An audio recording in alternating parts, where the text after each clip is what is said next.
everyone, and welcome to the Season 7 premiere of The Wave. My name's Trey.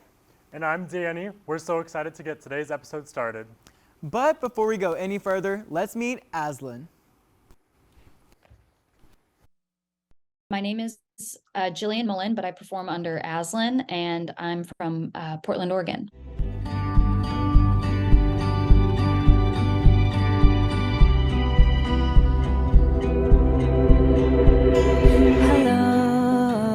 Indie folk is where all the stuff that I've recorded kind of falls into.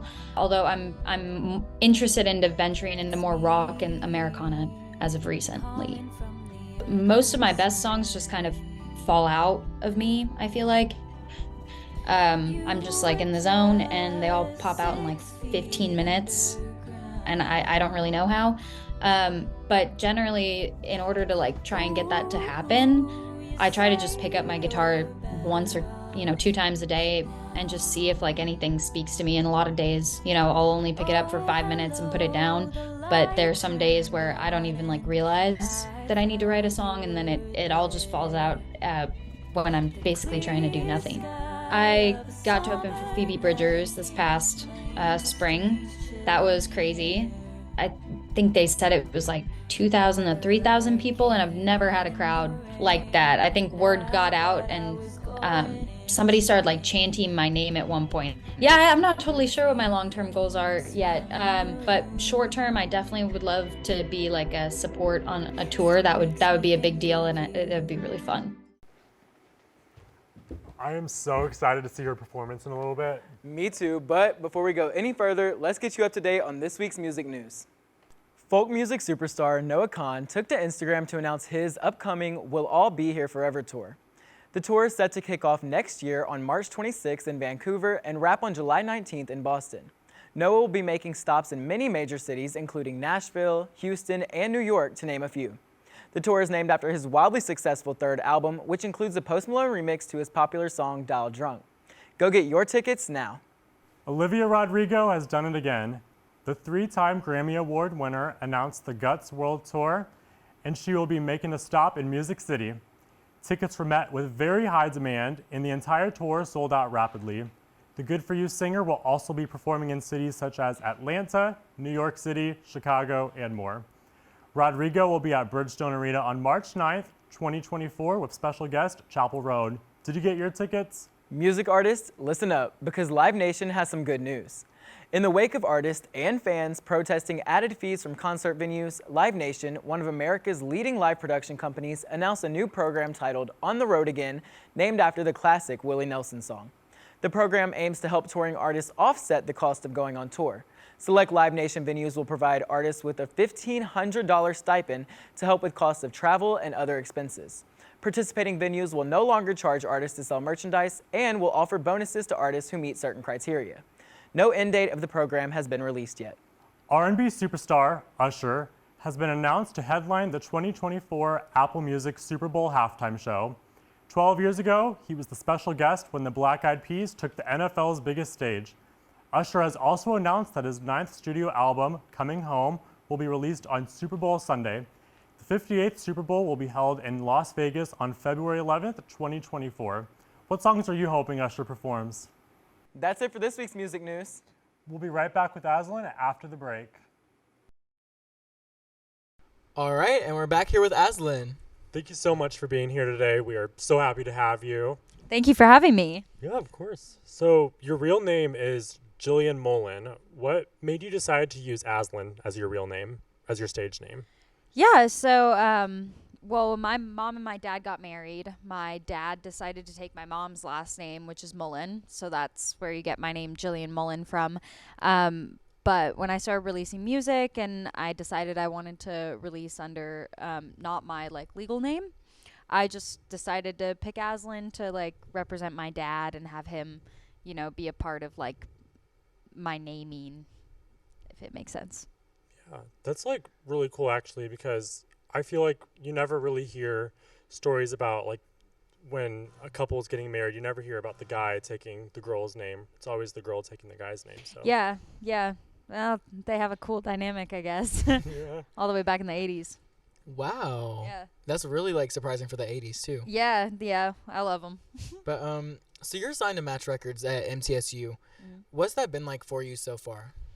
It's been really great. There's a couple of people at Match Records, and definitely one of them knows who they are, but they've been like my biggest support system, getting me in places that I didn't even really think I was like ready for or prepared for. So yeah, they've really pushed me here on campus to perform, and it's totally paid off in my book. I mean, have you ever had like a team around you like that, you know, influencing you and encouraging you to do more? No, I mean, music's always been something that I do on my own, or it's like me talking it over maybe with my mom and my sister, but that's always been about it. Do you Yeah. enjoy having like this team of people to work with you instead of just being alone? Yeah, I know that they're changing kind of the way that they're set up a little bit. So now I have a personal manager, Ruby, and so she's going to be taking me on like specifically, which I know is something new for Match Records, and I think it's a good move forward. So you've lived in multiple different states. You've lived in Oregon, New York, and now Tennessee. Has living in different states affected your songwriting in any way? Yeah, absolutely. I think one of the biggest themes in the songs that I write is about where I live. I grew up in Oregon in this small little island, like right outside of Portland, Oregon. And that was where a lot of my source material first came from before I had boyfriends to write about, or before I had like, big events in my life. It was mostly about where I lived. And then when I moved to New York, I wrote a lot in contrast to like not liking New York as compared to my home. And then when I moved here, kind of putting them all together, I guess. Yeah. So describe what that songwriting process is like for you. What my songwriting process is like? Well, the most therapeutic songs just kind of fall out of me. It doesn't really feel like, just like someone else is doing the work and I'm just holding the pen. And those songs are fun when they just like fall out of you. And the song that I'm performing today was like that. I just sat down in 10 or 15 minutes and did the whole thing. But usually if like I'm trying to work on it, I'll start with guitar chords and usually come up with a melody, and then the lyrics just kind of follow in that order, usually. Yeah. So something very exciting was that earlier this year you got to open for Phoebe Bridgers here at MTSU. What was that experience like? Oh, that was crazy. That was that was something I was like, man, I don't know if I'm ever gonna get to do a show like this again. Phoebe Bridgers was like, I was listening to her music when I was writing music when I was like 15. So it was pretty crazy to transfer here and have my first year, at the end of my first year, that I was opening for Phoebe. That was crazy, but I couldn't have done it. I had a group of band members and friends that were really, really, really tight to me at the time, and they were so willing to jump on board as soon as I got the opportunity. We had maybe like a week to turn it around and get our whole set together, and they were so great. Shout out that band. Yeah, it was incredible. Yeah, I don't think I'm ever gonna get over that. Well, that must have been like really special and stuff, especially like performing in front of like one of your idols, like, and stuff.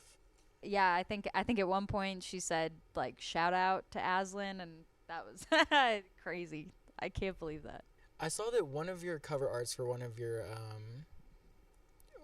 part of your music was made by an old friend who painted a cover art for you. And even your cover arts that weren't that one painted one, I think they're very cool. Like, what inspires your artwork for your singles and your albums and your music? Both of my all of my oldest stuff was done by my cousin, Lucy Linville, and she's an amazing artist. She's doing work in Guanajuato, Mexico right now, mostly printmaking. But I would come to her and tell her I have these songs, and I specifically didn't want to put my image on the first couple of things that I made. And so I wanted her to just listen to the music and be artistic with it and make something that she feels like represents the song. And I think she came up with some really great artwork. And then when Castaway, the song that you were talking about that my old friend did, we had sang together when we were like really, really young and when we like loved Taylor Swift and stuff. And so this song I really wanted to be a shot of my hometown where we both grew up together. And so since she's an artist, I figured she was going to really like capture the island and the vibe exactly how I wanted it, and she did a great job. That's Elle Stevenson out in Corvallis, Oregon. All right. You shouted her out. Now, do you mind shouting yourself out and telling everybody where they can find you online and find your music? Of course. My name is Aslin, Aslin, and if you want to find me anywhere, Instagram or my website, it's Aslin Artist, Aslin Artist, either .com or that hashtag or @. Yeah, sorry. Socials. But yeah, that's where you can find me. All right. And on Spotify, Aslin, Aslin. All right. Well, thank you for being here with us. Thank you. Yeah.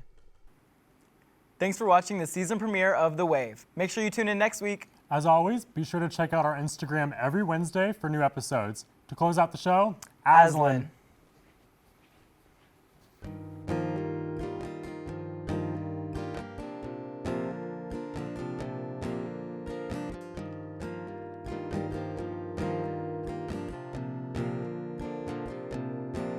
I was raised in the mouth of a crocodile, born to an eagle-eyed mama. Flying feels a sin till I'm with her again, and I could go anywhere I wanna. I lived 3 years as a vampire, couldn't seem to stand the light of day. Then my eagle came flying out to New York City. I cried in her arms as she kissed me, and she said, sometimes it's gotta be this way. Growing up is learning what you hate, and if you ever wanna pack your bags and come on home, these wings are open wide for you, you know.